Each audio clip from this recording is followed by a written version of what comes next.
जय राम जय जय राम। श्री सीतारामचंद्र भगवान की जय। श्री बेत्रवती गंगा मैया की जय। श्री चरण पादुका तीर्थ की जय।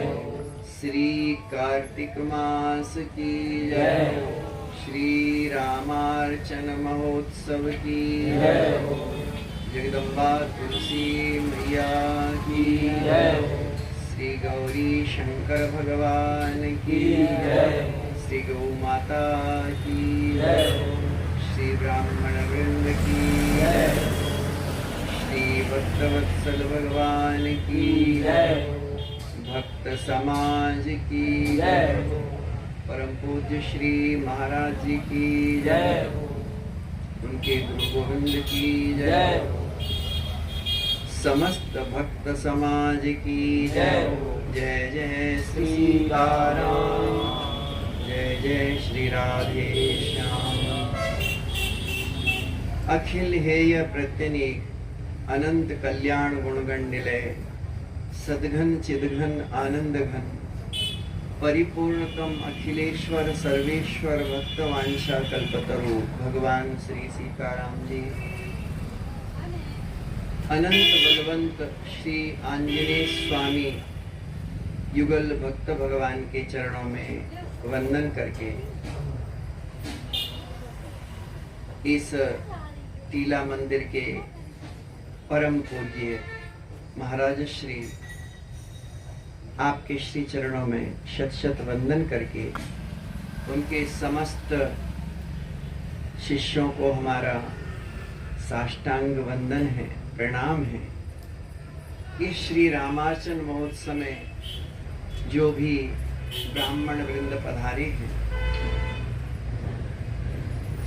उन सबको हमारा श्रद्धामयी वात्सल्यमयी माताएं, प्रेम स्वरूपा भगिनी बहनें, श्री प्रभु कृपा से प्रातः काल से इतनी अवधि पर्यंत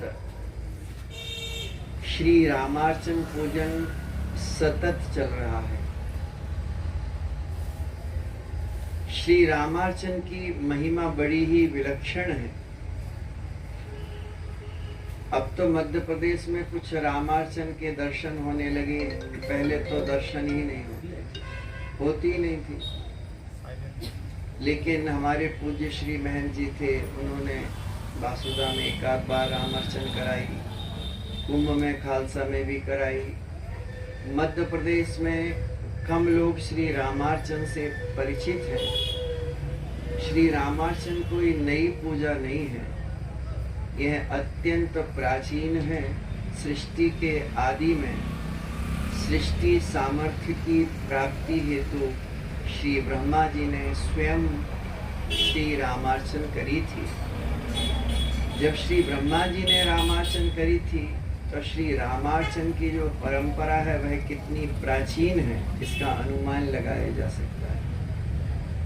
और शिव संगीता उसमें प्रमाण है कि शिव संगीता में जगदम्बा पराम्बा भगवती भास्वती करुणामयी जगत जननी श्री गौरी अम्बा के पूछने पर भगवान विश्वनाथ ने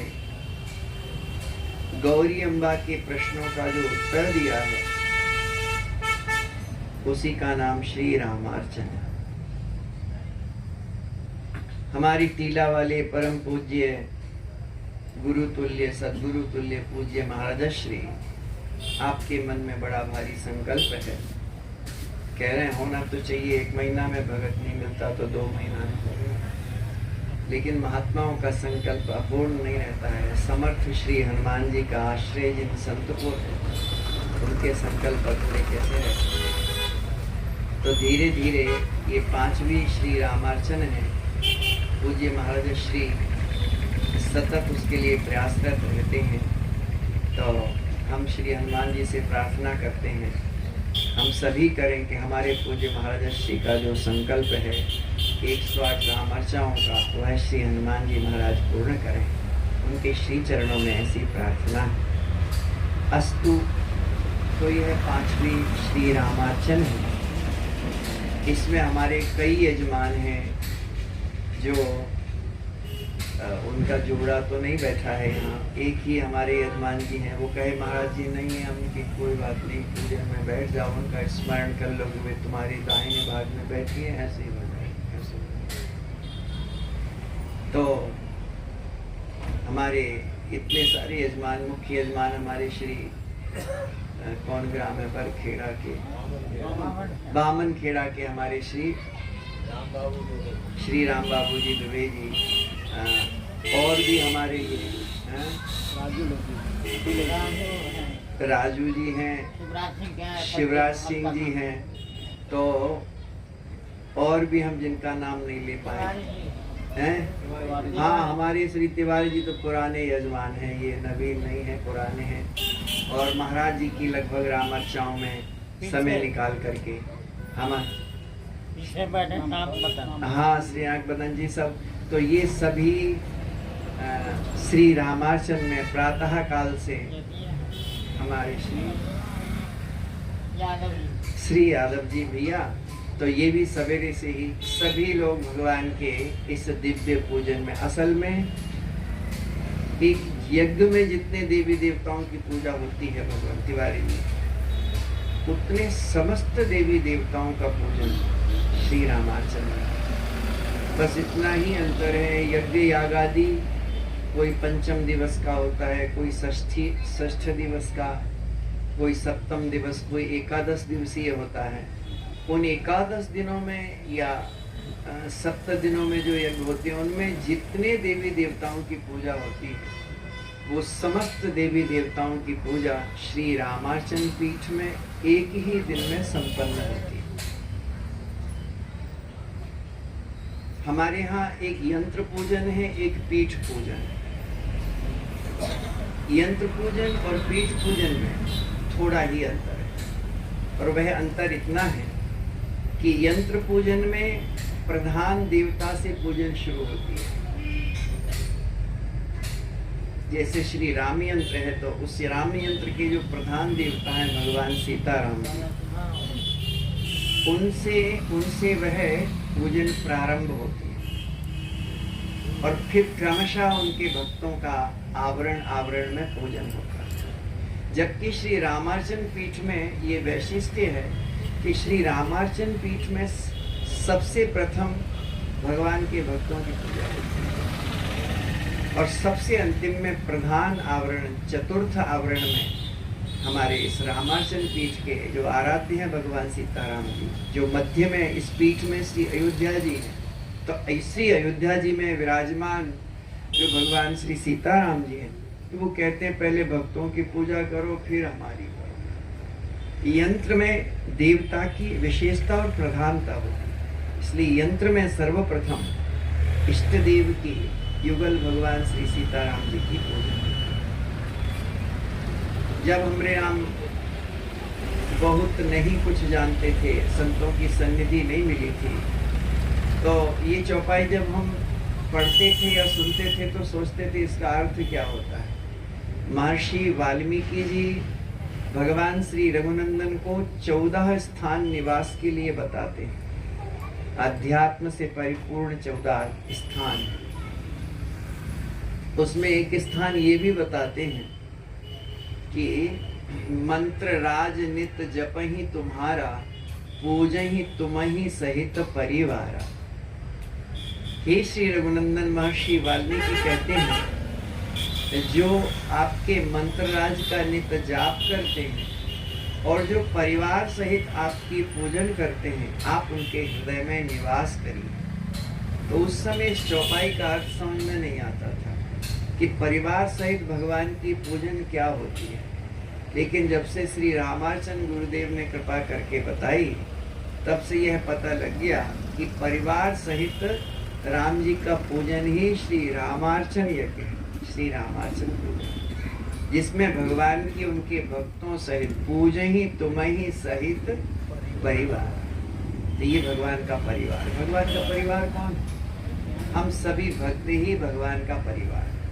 तो भगवान अपने से भी अधिक भक्तों को करके मोते अधिक संत करी लेखा। भगवान की वाणी भले ही, उनकी प्रतिज्ञा भले ही रह जाए, परंतु भक्ति की प्रतिज्ञा भगवान कभी अपूर्ण नहीं रहे। इसके ढेर सारे उदाहरण हैं, उनको हम नहीं सुनाएंगे क्योंकि यहाँ पे तो प्रधान कथा है श्री रामार्चन कथा, श्री रामार्चन महात्म्य। तो बड़ा पुनीत समय है यह।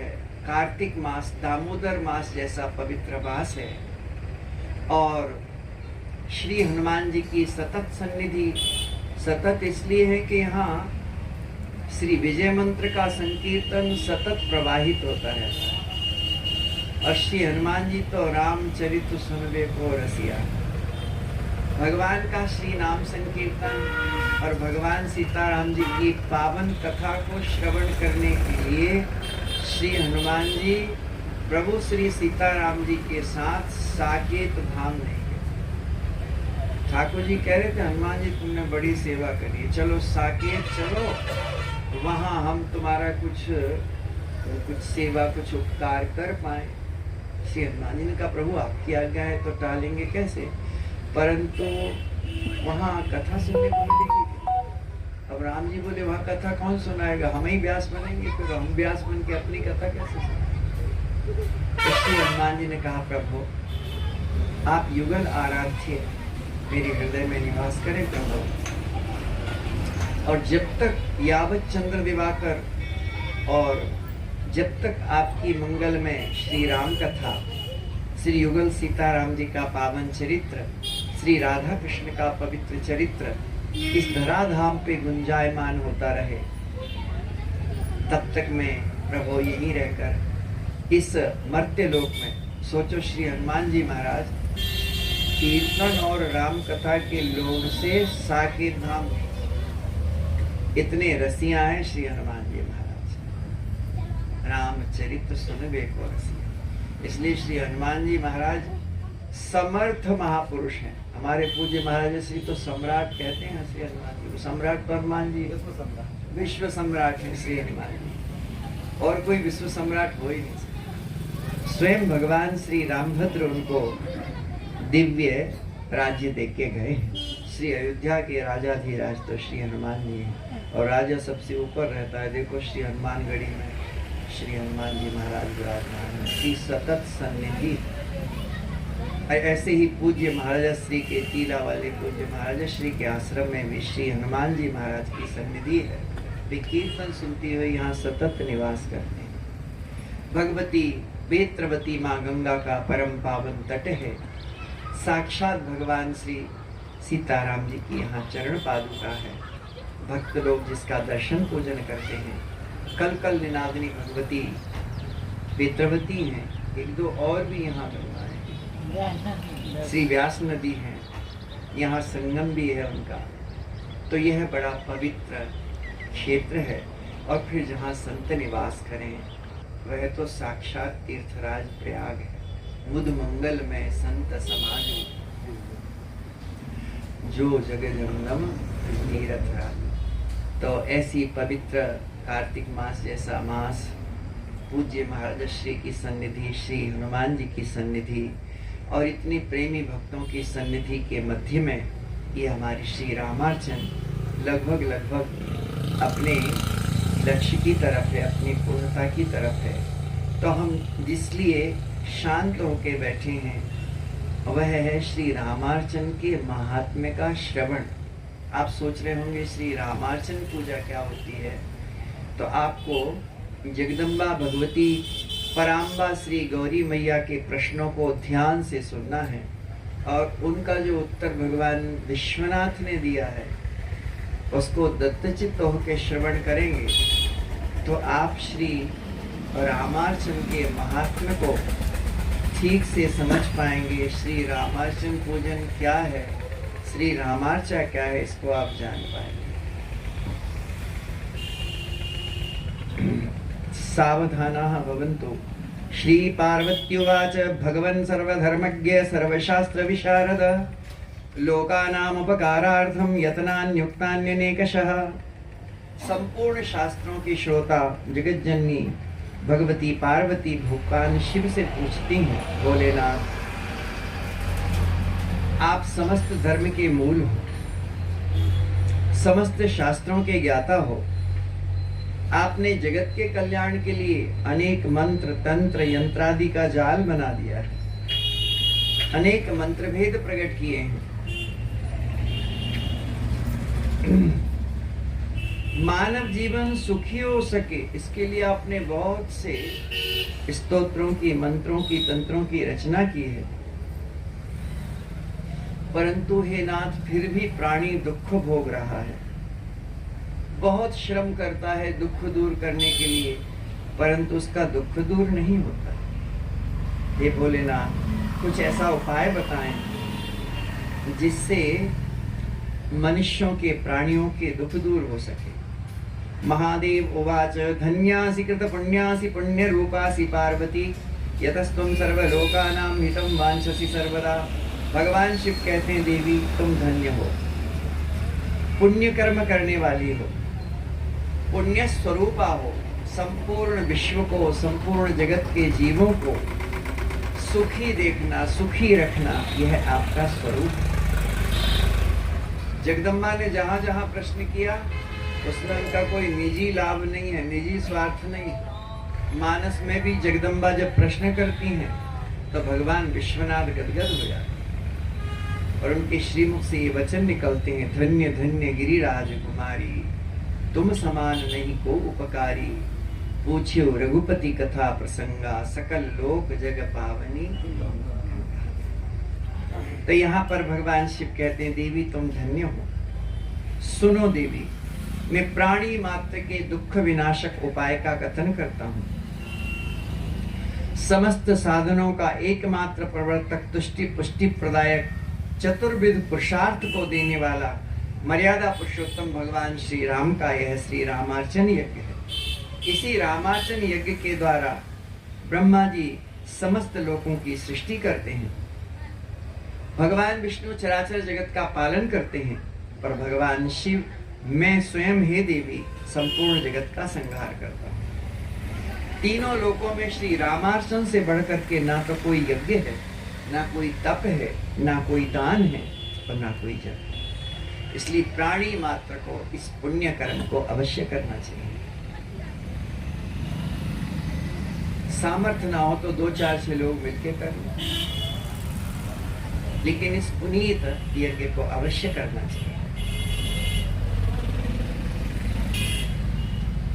श्री रामार्चन यज्ञ समस्त आदि व्याधि को नष्ट करके मानव को निर्भय करने वाला है। जितने दैवी गुण हैं, क्षमा, सुहृदयता, वैष्णवता, उदारता आदि समस्त सद्गुणों को ये साधकों के हृदय में प्रकाशित करता है। और जितने भी काम मद लोभादि जो शत्रु हैं, जो नित्य शत्रु हैं मानव के, उनसे रहित साधक के हृदय को कर। इसलिए यह अति दिव्य श्री रामार्चन यज्ञ देवी श्री रामार्चन के बिना, माने भगवान श्री सीताराम जी के पूजन के बिना किसी भी अनुष्ठान और मनोरथ की सिद्धि नहीं होती है। जो रामार्चन करते हैं उनके समस्त मनोरथ पूर्ण होते हैं। ग्रहों में जैसे सूर्य महान है, ताराओं में जैसे चंद्र महान है, वैसे ही समस्त यज्ञों में श्री रामार्चन यज्ञ है। देवी सुनो, एक बार ब्रह्मा जी भगवान के नाभि से कमल प्रकट हुआ, कमल पे ब्रह्मा जी महाराज विराजमान थे। उन्होंने देखा सारा विश्व अंधकार में है। वे बड़े ही दुखित हुए, विचार करने लगे मैं क्या करूं। उसी समय आकाशवाणी हुई कि हे ब्रह्मदेव, आप श्री रामार्चन यज्ञ करिए। ब्रह्मा जी की समझ में नहीं आया कैसे रामार्चन यज्ञ होगा, कैसे होगा, क्या विधि है। तो उन सर्वसमर्थ परमात्मा का श्री ब्रह्मा जी ने स्तवन किया है।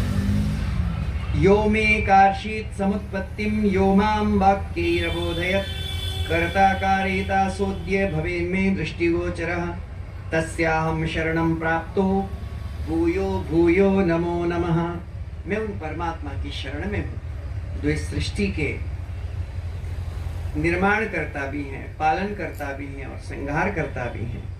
वे परमात्मा, वे समर्थ परमात्मा मेरे सामने प्रकट हों और मेरी इस चिंता का अपनोदन करें। इस प्रकार से ब्रह्मा जी के स्तवन करने पर सनातन भगवान श्री हरि तत्क्षण उनके सामने प्रकट हुए। श्री भगवान से ज्यादा जीव का हितैषी संसार में दूसरा कोई नहीं। ये बात भगवान शिव कह रहे हैं। उमा राम समहित जग माही गुरु पीतु मातु बत। गुरु की महिमा बड़ी भारी होती है, लेकिन गोस्वामी जी ने गुरु जी को भी इसमें रख दिया। यहाँ गुरु की निंदा नहीं है, लेकिन गुरु की महिमा भी केवल इसलिए होती है कि वो साधक को या अपने आश्रित को भगवान का पथ दिखाता है, भगवान के पथ पे चलना सिखाता है। इसी कारण से गुरु की महिमा। और जो गुरु अपना ही भजन कराने लगे कि हमरे चरण धो के पियो भाई से कल्याण हो और हमरो ही नाम जपो, ऐसे बहुत सारे गुरु हुए मारे मारे पीते। इसलिए सदगुरु पदवाच्य तो श्री भगवान जगत गुरुंच शाश्वतम तुरीयमेव केवल। वे समर्थ परमात्मा ही। तो दास निवेदन कर रहा है चरणों में पूज्य संतों के कि श्री प्रभु कृपा से भगवान श्री हरि प्रकट हुए ब्रह्मा जी के सामने और कहा, हे ब्रह्मदेव आप यज्ञ करिए, श्री पूजन यज्ञ करिए, रामार्चन यज्ञ करिए। श्रुत्वा ब्रह्मा नमस्कृत्य संस्तुत्योवाच सादरम देवदेव कथम कुर्याम रामार्चाम तद्वदात्मना।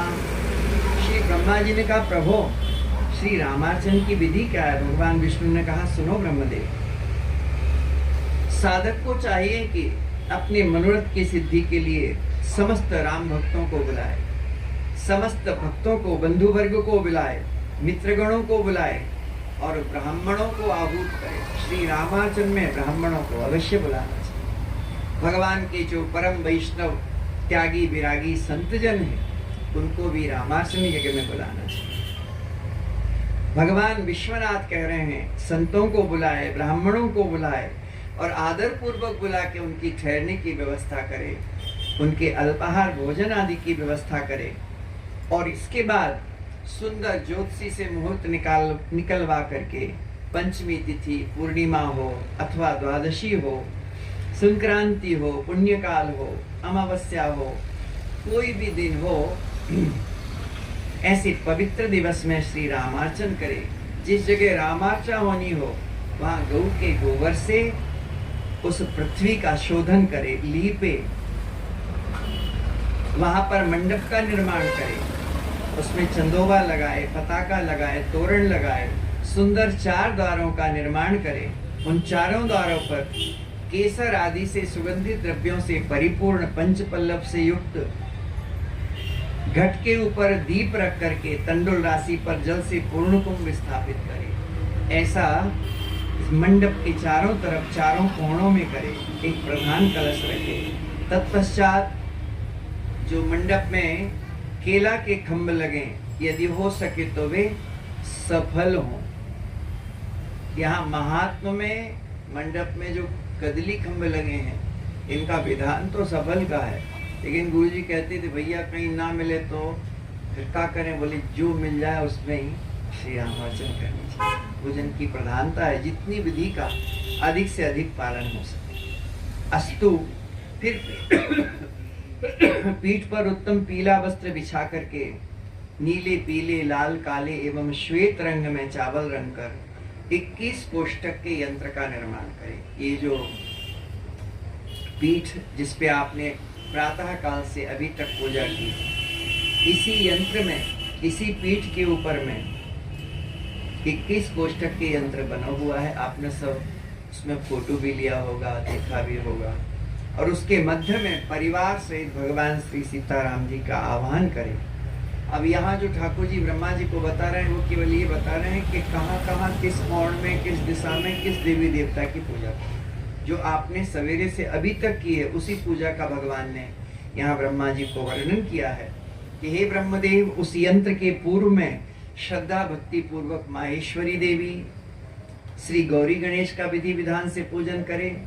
फिर पूर्व भाग में महाशक्ति का, दक्षिण में भगवती पराम्बा महालक्ष्मी का, पश्चिम में महादुर्गा और उत्तर में गायत्री, सावित्री, सरस्वती और समस्त मातृकाओं का पूजन करें। ईशान कोण में सिद्धि बुद्धि का, अग्नि कोण में लोक मातृकाओं का, नैऋत्य कोण में महादेवी, पुराणों में महादेवी श्री तुलसी जी को कहा है, इसलिए इस पीठ पे भी श्री महादेव जी के स्थान पे हम सब तुलसी की स्थापना करते हैं, उनको विधिवत आसन दे करके और षोडशोपचारों से उनकी पूजा की जाती है। तो पीठ के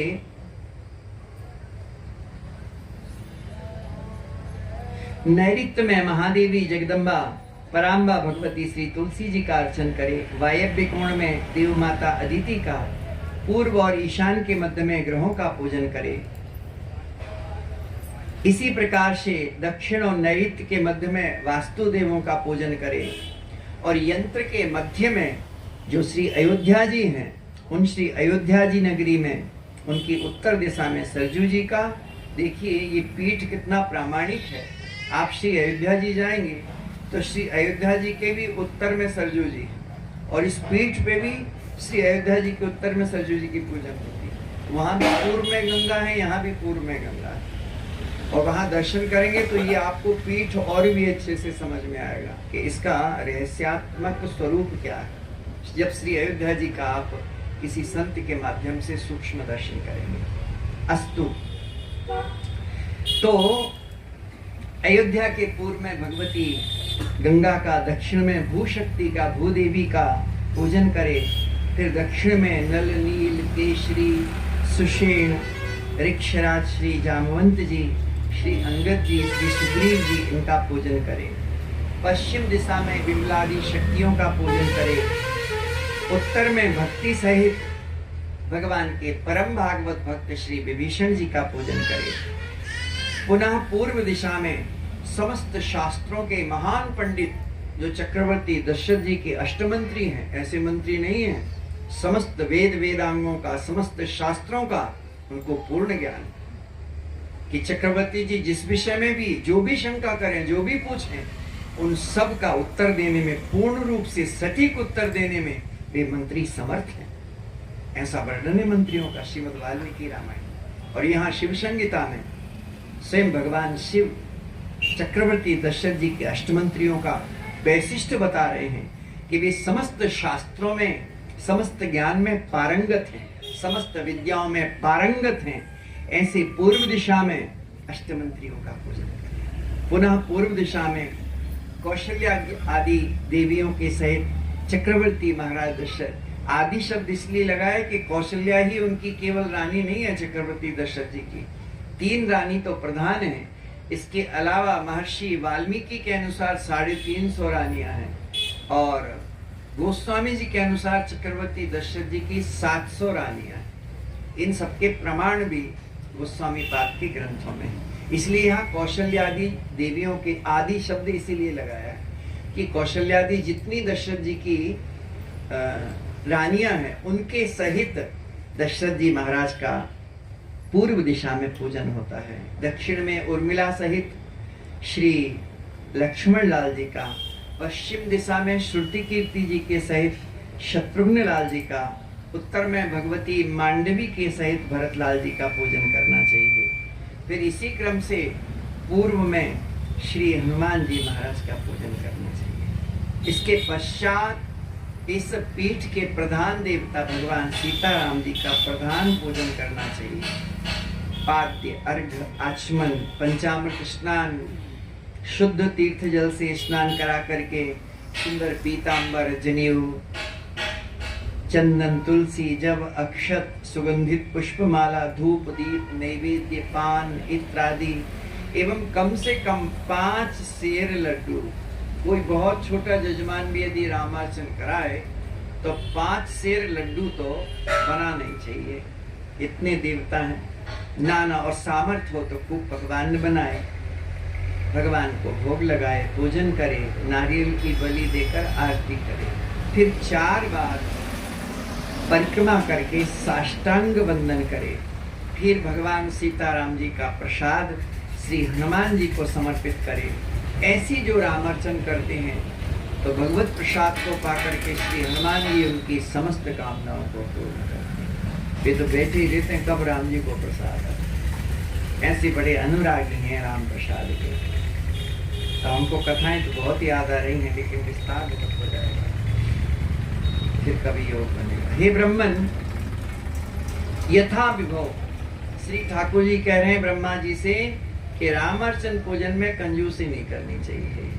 भगवान ने शक्ति सामर्थ्य दी है तो बढ़िया से बढ़िया पूजन, बड़े उदारता पूर्वक पूजन करनी चाहिए। स्वर्ण की प्रतिमा में अथवा शालिग्राम की शिला पर या तिल की ढेरी पर भगवान श्री राघवेंद्र का पूजन करें। भगवान श्री हरि कहते हैं, हे ब्रह्मा जी, आपने बाल्यकाल में मंदाकिनी के तट पर चित्रकूट में मेरी आज्ञा से रामार्चन करी थी। अभी हमारे महाराज श्री भी गए थे रामार्चन चित्रकूट में, तिवारी जी भी गए थे, हमको कोई बता रहा था।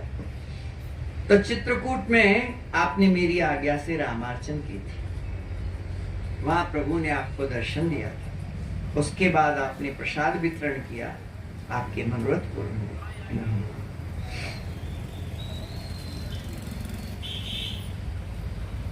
भगवान श्री सीताराम जी के रामार्चन के प्रसाद को बांटना चाहिए। श्री हनुमान जी को अर्पण करके प्रसाद को बांटना चाहिए।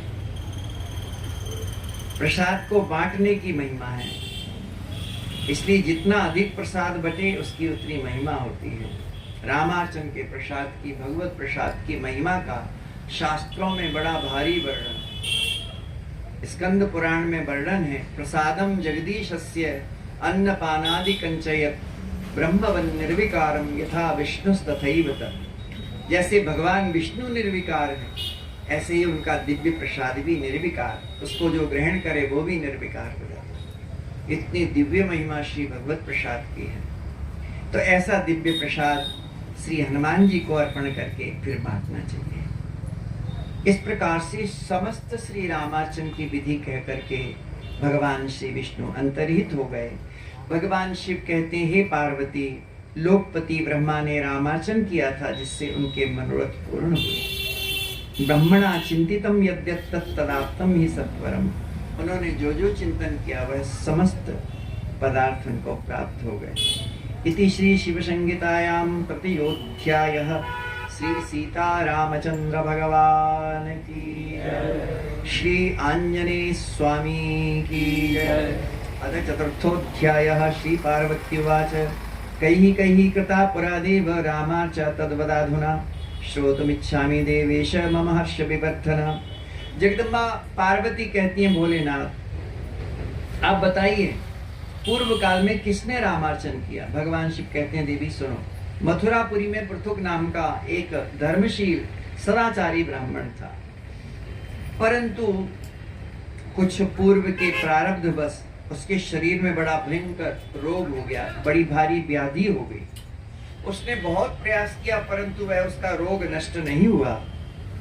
उसने यहाँ तक रोग के कष्ट से व्यथित होकर के उस पृथुक नाम के ब्राह्मण ने आत्महत्या तक का विचार कर लिया। फिर विचार करने लगा, अरे राम राम, आत्महत्या तो बड़ा भारी पाप है। शास्त्रों में समस्त पापों का प्रायश्चित है, लेकिन आत्महत्या का कोई प्रायश्चित। इसलिए जो आत्महत्या करते हैं वे एक तो सबसे बड़ा अपराध करते हैं, भगवान की कृपा का दुरुपयोग करते हैं, वे श्री भगवान का ही अपमान करते हैं, क्योंकि यह मानव शरीर तो प्रभु की अहेतु की कृपा करुणा की देन, कबहों की करी करुणा न देगी।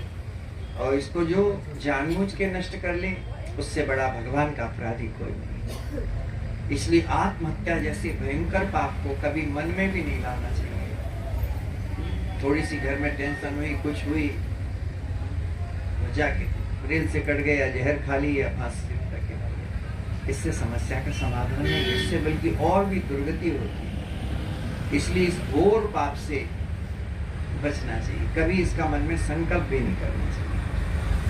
यह है मानव शरीर भगवान की मानव मात्र को अनुपम देन है, इसकी कोई तुलना नहीं हो सकती है। गोस्वामी जी ने तो यहाँ तक कहा है कि नर समान नहीं कबन्यु देही, जीव चराचर जाचत जेही। ऐसा सुंदर जो भगवत प्राप्ति का शाश्वत साधन है, इसको नष्ट नहीं करना चाहिए। अस्तु, तो ऐसा विचार करके कि आत्महत्या बड़ा भयंकर पाप है, उसने आत्महत्या का विचार तो त्याग दिया, परंतु वह जंगल में बैठा रो रहा था। उस समय भृगु ऋषि के पुत्र जिनका नाम ऋचिक है, उनका दर्शन हुआ। वह ब्राह्मण आया और ऋचिक ऋषि को वंदन करके रोने लगा। ऋचिक ऋषि ने पूछा, क्यों रोते हो ब्राह्मण, क्या बात? पृथुक ने कहा, मैं बड़ा भारी दुखी हूँ, बड़ी भारी व्याधि से पीड़ित हूँ। मैंने बहुत प्रयास किया परंतु मेरा दुख नष्ट नहीं हुआ। भगवान कोई उपाय बताए। श्री भृगु ऋषि के पुत्र ऋचिक ऋषि ने कहा, आप विधि विधान से रामार्चन। पृथुक ने कहा कि आप रामार्चन का विधान बताने की कृपा करें। ऋचिक ने कहा, सुनो, कुशनाप के पुत्र हैं गाधी, ये बड़े धर्मात्मा राजा थे, इनको कोई पुत्र नहीं हुआ, तो मेरे पिता श्री भृगु जी ने उनको रामार्चन करने के लिए प्रेरित किया, विधि बताई। और कुशनाभ के पुत्र गाधी महाराज ने जब रामार्चन करी तो उनको कालांतर में श्री विश्वामित्र जी जैसा श्रेष्ठ पुत्र प्राप्त हुआ, जो अपनी तपस्या से राजर्षि पद से ब्रह्मर्षि पद को प्राप्त। इसलिए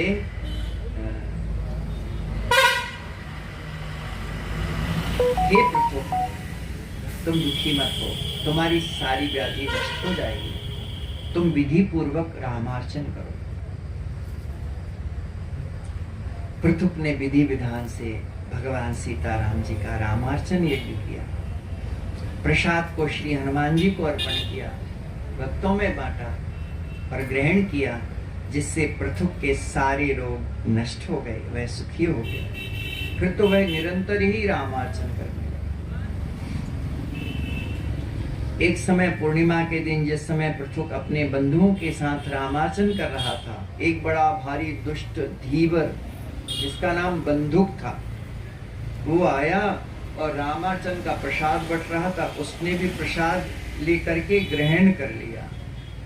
हे देवी, एक बार वह निर्धन बंदूक सौराष्ट्र में गया, बड़ा भारी पापी था, वहीं घनघोर जंगल में सिंह के द्वारा मारा गया।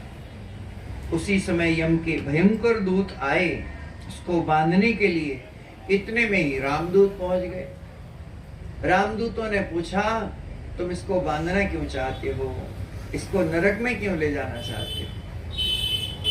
सुन करके भगवान यम के दूतों ने कहा, इसने जीवन भर पाप किया है, ये जीवन भर इसने हिंसा की है, पाप किए हैं, ये गोघाती है, विप्रघाती है, चोर है, कोई इसने सुकृत कर्म नहीं किया है, कोई श्रेष्ठ कर्म नहीं किया है, इसलिए इसको हम नरक ले जाएंगे। हमारे स्वामी भगवान यम इसको दंड देंगे।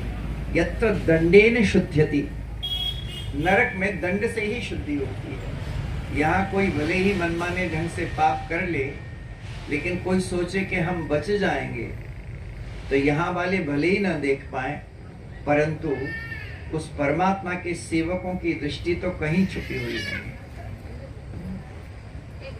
वे सब जगह सुन सकते हैं, सब जगह देख सकते हैं। इसलिए सावधान रहना चाहिए। एक चोर अपने लड़के को ले जा रहा था चोरी करने के लिए, और वो उससे कहता था, तू कभी कथा मत सुनना, नहीं हमारा धंधा चौपट हो जाएगा, हमारा धंधा चोरी का है, कथा मत सुनना। पिता की आज्ञा है, कैसे मना करें। एक बार वो जा रहा था, मंदिर के सामने से गुजर रहा था, कहीं कथा हो रही थी, तो उसको तुरंत याद आ गया, हमारे पिता ने शिक्षा दी है हमको कि धंधा खत्म हो जाएगा, कथा मत सुनना। तो झट से उसने मंदिर के सामने जब पहुंचा तो माइक से कथा चल रही थी, बड़ी जोर जोर से हो रही थी, उसने अपने कान बंद कर लिए, दोनों उंगली लगा ली कानों में। लेकिन भगवान की लीला तो बड़ी विचित्र है। आगे बढ़ा तो उसके पैर में एक कांटा लग गया। बहुत प्रयास करने पर भी वो कांटा बड़ा था, यदि कांटा लगा रहे तो चल नहीं सकते। उसने जल्दी से उंगली एक हटा करके और कांटा निकाल दिया। लेकिन जितनी देर उंगली कान से हटाई उतनी देर में उसके कान में कथा का कुछ शब्द पड़ गया कि भगवान सर्वव्यापक है और सब कुछ देख रहे हैं। एक बार वो अपने पिता के संग चोरी करने आम के बगीचा में गया। पके पके आम के फल लगे थे। पिताजी ने कहा, बेटा मैं ऊपर चढ़ रहा हूँ और फल तोड़ के नीचे दूंगा, तुम इकट्ठे कर लेना, और कोई यदि आ रहा हो तुमको दूर दिखाता हो तो बता देना, हम उतर के अपन लोग भाग चलेंगे। ज्यों ही पेड़ पे चढ़े और फल को तोड़ने का प्रयास किया तो वो चोर का जो बालक था, लड़का था, वो कहने लगा, पिताजी देख रहा है। वो घबरा गया चोर। उसका पिता कि कौन देख रहा है, यहाँ तो कोई दिखा नहीं रहा। कहा, पुत्र यहाँ तो कोई नहीं दिख रहा है। बोले, नहीं भगवान देख रहा है। अरे बोले, तूने कथा सुन ली, तभी तुझे ज्ञान है कि भगवान देख रहा है, सर्वव्यापक है भगवान। कहने का तात्पर्य ये है, परमात्मा का पवित्र चरित्र, भगवान की पवित्र लीला, भगवान जाएंगे। तब भगवान के पार्षदों ने कहा, इसने श्री रामार्चन के प्रसाद को ग्रहण किया, और रामार्चन का प्रसाद जिसने ग्रहण किया है उसने सारे पापों का प्रायश्चित कर दिया, इसलिए तुम इसको यमलोक नहीं ले जा सकते। भगवान शिव कहते हैं, हे सर्वेश्वरी पार्वती, ऐसा कह करके राघव के दूत उस बड़भागी जो बंदूक था पापी, उसको लेकर के भगवान के सामने उपस्थित हुए। इधर भगवान, इधर यम के दूत यमराज के पास पहुंचे और सारी कुछ बात सुनाई। तो यमराज बड़े भाव विभोर हो गए, क्योंकि भगवान यम परम भागवत, 12 भागवतों में श्री यमराज जी का नाम। वे भागवत धर्म के सूक्ष्म रहस्य को जानने वाले हैं, जानते हैं भगवान के नाम की महिमा क्या है, भगवत प्रसाद की महिमा क्या है। इसलिए वे गदगद हो गए। अपने पुत्रों से बोले, यमदूतों से बोले, पुत्रों, भगवान के नाम जप की, भगवान के कीर्तन की, भगवान की कथा की, भगवत प्रसाद की जो महिमा है उसका मैं कथन नहीं कर सकता। पापी से पापी हो, घोर पापी हो, लेकिन वह भी श्री भगवान नाम का आश्रय लेकर, श्री भगवत प्रसाद का आश्रय लेकर, श्री भगवत चरित्र का आश्रय लेकर भला पापी कैसे रह सकता। इधर उस जीव को लेके भगवान के दूत प्रभु के पास पहुंचे, उसका कल्याण।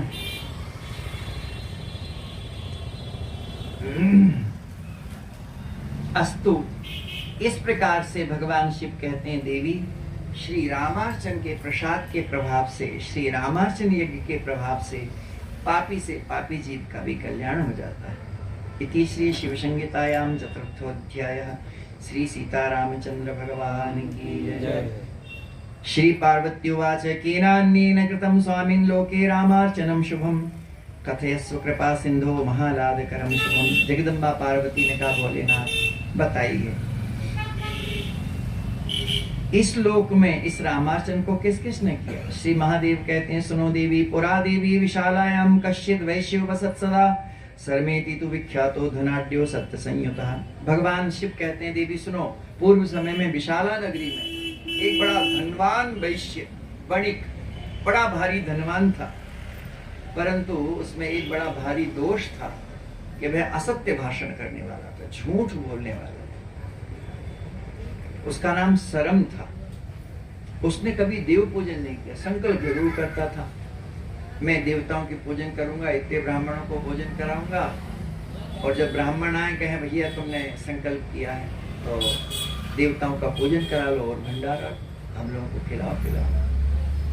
तो कहा कि हमने कह दिया था लेकिन हम करने वाले नहीं, झूठा ही संकल्प करेंगे, हम तो कहने वाले हैं, करने वाले नहीं। तो ढपोल संघ होते हैं ऐसे लोग, हमारे भक्तमान में ढपोल संघ का दृष्टांत आता है। एक ढपोल संघ किसी को मिल गया, उसकी पूजन करो, पूजन करके जब वो प्रसन्न हो जाए तो उससे मांगो, तो तुम कहोगे कि हमको 1000 रुपया दे दो, तो वो कहेगा कि 2000 ले लो। कहा 2000 ही दे दो, कहा 4000 ले लो। तो कहा भैया 4000 ही दे लो। कहा 8000 ले लो। बोले बोलते ही रहोगे कि दोगे ही? डपोल संघ ने कहा हम तो बोल व्यवहार हैं, दे व्यवहार हैं, केवल बोलने ही बोलने वाले। तो डपोल संघ जैसे भी होते हैं जो झूठा भी संकल्प कर देते हैं, ना ब्राह्मणों की पूजन करते ना देवताओं की पूजन करते। ये सरम नामक वैश्य भी ऐसा ही था। इसने झूठे संकल्प किए, मिथ्या भाषण किए, ना कभी देवों का पूजन किया, ना कभी ब्राह्मण भोजन कराया, इसलिए सारा धन नष्ट हो गया। वो स्वामी जी ने लिखा है असत्य से बढ़कर के कोई भी पाप नहीं। इतना बड़ा पाप कोई और नहीं है जितना असत्य। और ये ज्ञान सबको है, फिर भी उनसे कहो तो झूठ क्यों बोलते? बोले बिना झूठ के कैसे काम चलेगा महाराज, कंजूस है। ऐसा कुछ भी नहीं है, आज भी सत्यवादी हैं। ये पृथ्वी टिकी कैसी है? हाँ, व्यापार में ये लिखा है कि सत्ता नतंचा वाणिज्य, व्यापार में थोड़ा झूठ, लेकिन अब थोड़ा माने कि हिसाब का ही हो। 10 रुपया की वस्तु है, तुम 1000 में बेचोगे तो वो तो कैसे हो? तो सत्यानतम ठीक है, लेकिन वो हिसाब का, आप थोड़ा सा लाभ मिल जाए आपको ताकि आपकी जीविका चलती है। तो सत्य भाषण की बड़ी भारी महिमा है, नहीं असत्य संपादक पंजा। तो सत्य भाषण की बड़ी महिमा है, झूठ से बढ़ के कोई पाप नहीं, इसलिए उस वैश्य का सारा धन नष्ट हो। एक बार वह हिमालय पहुंचा, दरिद्र हो गया था, भिक्षा मांग के काम करता था, चलाता था। एक बार वह हिमालय पर्वत पहुंचा जहां भगवान नरनारायण साक्षात विराजमान है। बद्रीनाथ धाम में पहुंच गया। भगवान ने ब्राह्मण रूप में उस वैश्य को दर्शन दिए और पूछा तुम दुखी क्यों हो? कहा महाराज मेरा नाम सरम है, मैं जाति का वैश्य हूँ, बनिया हूँ। पता नहीं किस अपराध से मेरा पाप नष्ट हो, मेरा धन नष्ट हो गया, मैं बड़ा भारी दुखी हूँ। भगवान बोले ब्राह्मण के रूप में तो साक्षात बद्रीनाथ भगवान थे। श्री बद्रीनाथ प्रभु बोले कार्पण्यादि लोभे न सत्यहीने न सर्वथा, तुम्हारा जो धन नष्ट हुआ है वो इसलिए हुआ है कि तुम सत्य से सर्वथा रहित हो, बड़े भारी लोभी हो तुम। प्रणश्यति धनम सौख्यम, इसलिए तुम्हारा धन नष्ट हो गया। वैश्य ने कहा भगवान आप ठीक कह रहे, मैंने कभी सत्य भाषण नहीं किया, मैंने जीवन में झूठ ही झूठ बोला, परंतु अब जिस प्रकार से मैं पूर्व जैसा सुखी हो जाऊं, धनवान हो जाऊं, ऐसी कृपा करो। भगवान ने कहा उसके लिए तो तुमको रामार्चन करनी पड़ेगी। रामार्चाम कुरु यत्नेन। वैश्य ने कहा भगवान मैं तो रामार्चन की विधि भी नहीं जानता, और फिर करूंगा भी कैसे, धन के अभाव में। कहा चाहे भिक्षा मांग के करो, चाहे जैसे 1-1 रुपया जोड़ के करो, भिक्षा मांग के रामार्चन करना है। भगवान ने विधान बता दिया। उस वैश्य ने बड़े कष्ट से थोड़ा धन एकत्रित करके श्री रामार्चन करी, और रामार्चन के प्रताप से उसके सारे पाप नष्ट हो गए, और उसको श्री हनुमान जी की कृपा से धन की प्राप्ति हो गई। तात्पर्य कहने का, भगवान शिव कहते हैं देवी इस प्रकार से जो रामार्चन करते हैं उनकी महिमा को नहीं कहा जा सकता।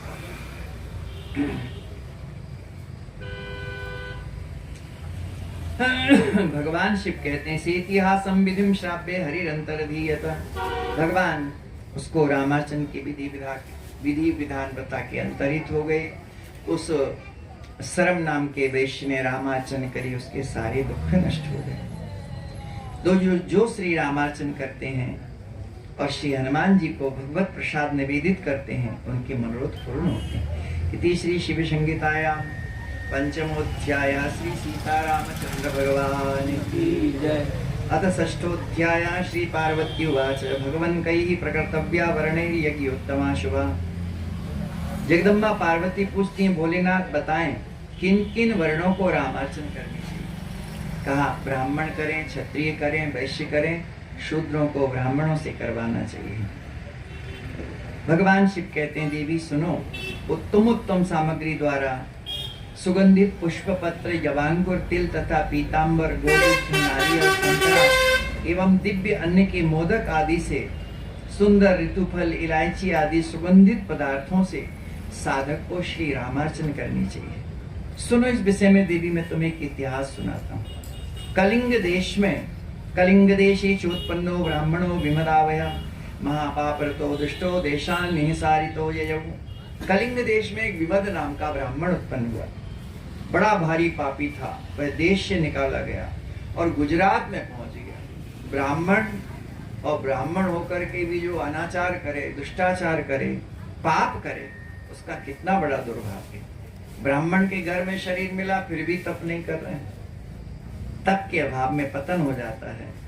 तो वो तो पापी था, आचार विचार ठीक नहीं थे, देश से निकाल दिया गया तो गुजरात चला गया। गुजरात में जाकर के भी एक वैश्या में आसक्त हो गया और उस वैश्या के लिए राजा के बाग से सुंदर फूलों की चोरी करता, बढ़िया गजरा बनाता, माला बनाता और अपनी प्रिया वैश्या को पहनाता। ये उसका काम था। एक बार वो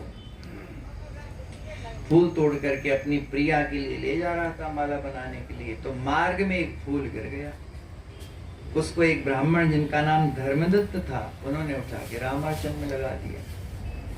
अब उसको तो पता भी नहीं कि हमने तोड़े थे जो चोरी से राजा के बगीचा से फूल, उसमें से एक गिर गया और उसको एक ब्राह्मण ने रामाचल में लगा दिया। ये उसको पता ही नहीं था। उस जो वह क्या नाम था उसका, विमद नाम के ब्राह्मण को पता ही नहीं। एक समय वह ब्राह्मण के घर में चोरी करने गया, वह विमद जो ब्राह्मण तो चोरी करते में पकड़ा गया। इतना भारी पिटाई हुई कि वहीं मर गया। ज्यों ही मरा तो तुरंत ही यम के दूत जो है, यमराज जी ने आदेश दिया, जाओ उस पापी को लेके आओ और 1 कल्प पर्यंत नरक में निवास कराओ। ऐसा निर्णय सुन करके, ऐसा आदेश सुन करके भगवान यमराज के जो दूत थे वे बड़े राजी हुए और ज्यों ही विमद ब्राह्मण को लेने के लिए गए तो उन्होंने देखा कि एक सुंदर पुष्पक विमान है, उसमें देवता विराजमान है। उन देवताओं ने विमद से कहा कि तुम्हारा एक पुण्य है कि तुम इस विमान में 6 महीना तक बैठ सकते। अब तुम निर्णय कर लो कि तुमको पहले पाप का फल भोगना है कि पुण्य का फल। विमद ने कहा हमारे पापों की तो कोई सीमा ही नहीं है, कब तक भोगना पड़ेगा कुछ ठिकाना नहीं, लेकिन यह जो पुण्य है ये भी कौन सा है ये भी हमको नहीं मालूम। तो देवदूतों ने यमदूतों को बताया कि भाई ये जरूर पापी था, परंतु इसने अनजान में ही सही राजा के बाग से फूलों की चोरी करी और ये फूलों को ले जा रहा था तो एक फूल गिर गया मार्ग में। इसको पता भी नहीं है कि फूल गिर गया। उस फूल को उठा के धर्मदत्त नाम के ब्राह्मण ने श्री रामाचल में लगा दिया। यही इसका पुण्य है जो इसको पता भी नहीं। इसी पुण्य के प्रभाव से इसको 6 महीना के लिए पुष्पक विमान मिला है। विमद सोचने लगा कि हमने तो कभी पूजन करी नहीं है, हमने फूलों की चोरी भी करी तो इसलिए कि हम अपनी वैश्या का, हमारी प्रिया का श्रृंगार करेंगे, लेकिन अनजान में ही ऐसा पुण्य हो गया। तो विमद ने कहा देवताओं से हमें इस पुण्य के बदले इस विमान में 6 महीना तक नहीं बैठना है, फिर ये विमान भी हम रामार्चन के लिए संकल्प करते हैं कि ये रामार्चन की सेवा में लगा दिया। तो विमद के सारे पाप नष्ट हो गए, पुष्पों की वृष्टि होने लगी। भगवान की दूत उसको लेकर के भगवान के समीप पहुंच गए। भगवान शिव की कथा सुन करके, उनके श्रीमुख से कथा सुन करके देवी पार्वती को बड़ा आश्चर्य हुआ। इतना पापी और भगवान के धाम चला गया। कहा देवी इसलिए कि उसके गिरे हुए एक पुष्प से, भले ही अनजान में सही, भगवान में कि रामार्चन में उसकी पुष्प की सेवा लग गई थी। एक ही फूल सही। हम लोग तो इतने भाग्यशाली हैं पूज्य महाराज श्री की कृपा से, ये हमारे सभी यजमान, हम सभी जितने यहाँ बैठे हैं, एक फूल कौन का है, हम सब ने तो 1000 फूलों से भगवान के श्री चरणों में, श्री तुलसी जी से, तुलसी मंजरी से, गुलाब के सुगंधित पुष्पों से हमने श्री रामार्चन करी। तो हम सब तो बड़े सौभाग्यशाली हैं, श्री ठाकुर जी के प्रिय। अस्तु। तो इस प्रकार से भगवान शिव ने कहा देवी उस विमद नाम के ब्राह्मण ने अनजान में ही सही रामार्चन के पुण्य को प्राप्त किया जिससे उसका कल्याण। हे देवी एक कथा में तुमसे और कहता हूं, सुनो। एकदा ब्रह्मणा देवी कृतम रामार्चनम शुभम सती नामासी देवेशी यथा यदा तुम पूर्व जन्मनि। हे देवी सुनो, एक समय ब्रह्मा जी ने रामार्चन करी। उस समय तुम सती के रूप में विद्यमान थी। उस समय तुम्हारा सती नाम था। उस समय ब्रह्मा जी ने जब रामार्चन करी तो रामार्चन का प्रसाद अपने पुत्र नारद जी के हाथ मेरे पास भेजा। और नारद जी ने कहा, भोलेनाथ हमारे पिताजी के यहाँ रामार्चा हुई थी, से प्रसाद भेजा है आपके लिए। और भगवान शिव तो प्रसाद के बड़े भारी अनुरागी हैं। श्री भक्तमाल जी में श्री नाभा स्वामी ने प्रसाद के भक्तों में भगवान शिव की गणना करी है। आप पढ़ लीजिएगा छप्पे में पूरा वर्णन कि भगवत प्रसाद के जो प्रेमी भक्त हैं उनमें कौन कौन है। उनमें एक भगवान भोलेनाथ जी। तो बड़ा भारी आनंद हुआ। नारद जी से बोले, अरे तुम प्रभु का प्रसाद लेके आए। भोलेनाथ गदगद हो गए, नेत्रों में अश्रु आ गए, रोम रोम पुलकित हो गया। प्रसाद हाथ में लिया और लेकर के तुरंत ही ग्रहण कर लिया। भगवान शिव कहते हैं, देवी मुझे इतना आनंद मिला प्रसाद प्राप्त होने पर कि तुम्हारी सुधि ही भूल गई। तुम जब स्नान करके आई तो तुमने पूछा, भोलेनाथ हमारे हिस्सा को प्रसाद। भोलेनाथ जी ने कहा, हमने तो प्रेम में सब भूल गए, हम तो सब खा गए। भगवती सती भगवान शिव कहते हैं, देवी उस समय तुमने मुझे शाप तक दे डाला। फिर मैंने भी रामार्चन करी और भरी सभा में कहा कि भैया भगवान का प्रसाद अकेले नहीं खाना चाहिए। लड्डू अच्छे बने तो जो थोड़ी है कि तुम सब ले जाओ और बैठ के सब कछु कछु अच्छी चीज मिलते हैं ना, तो लोग भीतर कोठरी में घुस जाते हैं, कंबल ओढ़ के खाते हैं, कहते हैं ऐसे कछु काम तो भीतर है। भगवत प्रसाद का कभी भी आस्वादन शास्त्र की आज्ञा है। एका स्वादु न भुंजीत। स्वादिष्ट वस्तु अकेले नहीं खाना चाहिए। बांट खाए बरकत, आप खाए हरकत। इसलिए वस्तु को, अच्छी वस्तु को, हमारे संतों को कोई अच्छी चीज लाकर देता है तो भले ही एक कलाकंद होगा, उसमें 50 लोगों को दे देंगे, फिर भी बचा रहेगा। संतों का, सज्जनों का ऐसा स्वभाव होता है कि वे थोड़ी वस्तु भी बांट करके, सबको बांट करके लेते हैं। तो प्रसाद अकेले नहीं खाना चाहिए। मैंने भी भरी सभा में रामार्चा में सभी भक्तों से कहा कि जो भी रामार्चन का प्रसाद है सबको बांट करके ग्रहण करना चाहिए। हे देवी, इस प्रकार श्री रामार्चन की बड़ी भारी महिमा है। कोई भी रामार्चन के प्रसाद को, रामार्चन के प्रभाव की महिमा को वर्णन नहीं कर सकता। संक्षेपेण मया देवी प्रोक्तम रामार्चनम शुभम रामार्चन प्रभावम तु कोपि वक्तुम न शक्नुयात्। श्री रामार्चन की मैंने संक्षेप से महिमा कही है, कोई पूरी महिमा तो रामार्चन की कह ही नहीं सकता है। हे देवी, जो श्री रामार्चन की कथा का श्रवण करते हैं अथवा जो श्री रामार्चन की कथा को सुनते हैं या कहते हैं, हे देवी वे दोनों ही बड़भागी हैं। उनके दर्शन मात्र से, जो रामार्चन में तत्पर है, उनके दर्शन मात्र से जीव का, मानव का कल्याण हो जाता है। हे देवी, मैंने इस प्रकार से इस कल्याणकारी श्री रामार्चन के महात्म्य को तुमको श्रवण कराया है। पापी लोगों की रामार्चन में प्रीति नहीं होती है। जो बड़भागी हैं, जिनका भगवान में अनुराग है, उनका रामार्चन में अनुराग होता है। यही लोग के सुखम भुक्त्वा प्राप्नुयात् राम सन्निधिम। वे लोग जो श्री रामार्चन करते हैं, भगवान सीताराम जी का नाम जपते हैं, उनकी पूजन करते हैं, वे इस लोक में सुखी रह करके भगवान सीताराम जी की भक्ति प्राप्त करते हैं। इति श्री शिव संहितायां षष्ठोध्यायः। श्री सीतारामचंद्र भगवान की जय। इस प्रकार से भगवान शिव ने शिव संहिता के अनुसार श्री रामार्चन की दिव्य महिमा का बखान किया है, वर्णन किया है। श्री रामार्चन एक दिन पहले से शुरू होती है, आज से नहीं, कल से शुरू हुई थी। हमारे ब्रह्मा जी हैं श्री भैया श्री धर्मेंद्र जी, ये कल से ही आके लगे हैं। और उनके संग में हमारे श्री आकाश जी हैं, प्रभात आदि, ये सब आकर के एक दिन पहले से मंडप बनाए। बड़ा श्रम होता है श्री रामार्चन में, बड़ा भारी औषधियों को कूटना पीसना।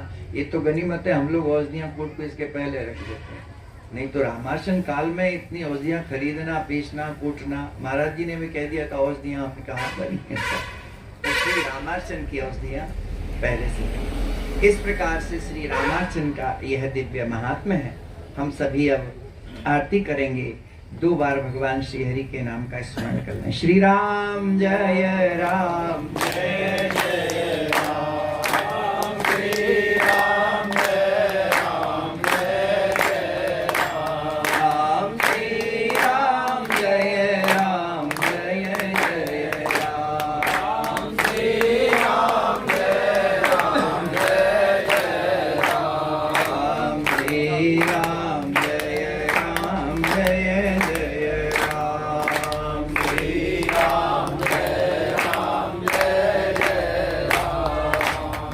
सीता रामचंद्र भगवान की जय, श्री आंजनेय स्वामी की जय, माँ वित्रवती गंगा की जय, श्री रामार्चन महोत्सव की जय। आप सभी भक्त खड़े हो जाएं, श्री रामार्चन की आरती करेंगे। पूज्य महाराज श्री हम सब भी करें, आप सब भी करें। पहले वैदिक आरती, फिर जो सीताराम जी की आरती हमारे धर्मेंद्र जी आरती करेंगे, हम सब भी आरती करेंगे। आप लोग भाव से श्रद्धा से खड़े होके भगवान सीताराम जी की रामार्चन की आरती करें। जय श्री राम।